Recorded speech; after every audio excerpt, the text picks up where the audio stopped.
Hey guys, today we're going to be talking about rational exponents. So first off, a definition.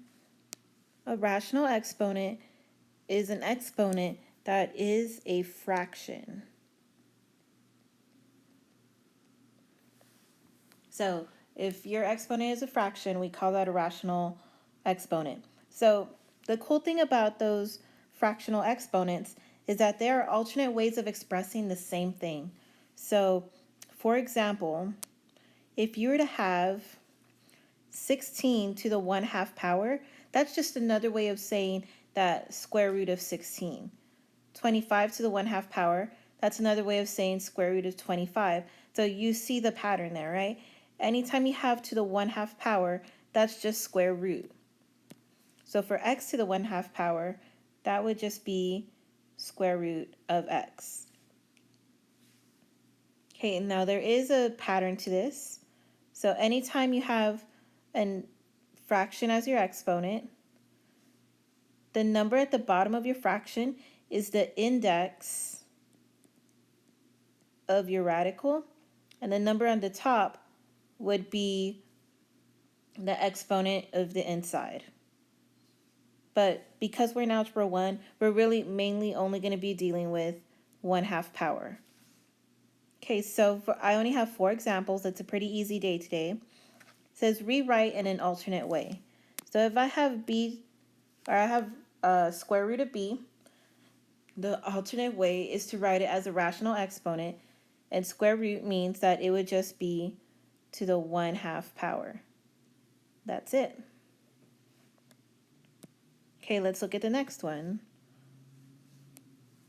This time I have 36 to the 1/2 power. So the other way around, 1/2 power means that I can write it as a square root. Now because it's a radical, I know I can simplify this. So let's go ahead and simplify it the way we normally would. So we get the prime factorization.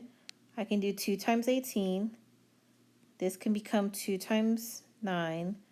This can become 3 times 3. So all of these are prime numbers.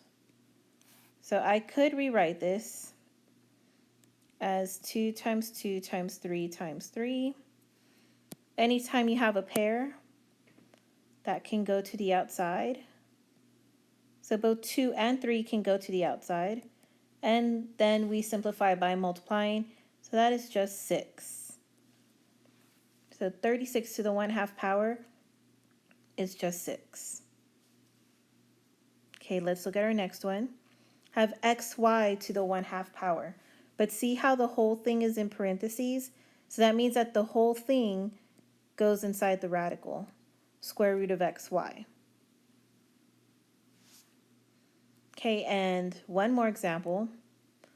2 parentheses n to the 1/2 power. So only the n is in parentheses, so only the n stays in the radical. So 2 would be on the outside, radical n.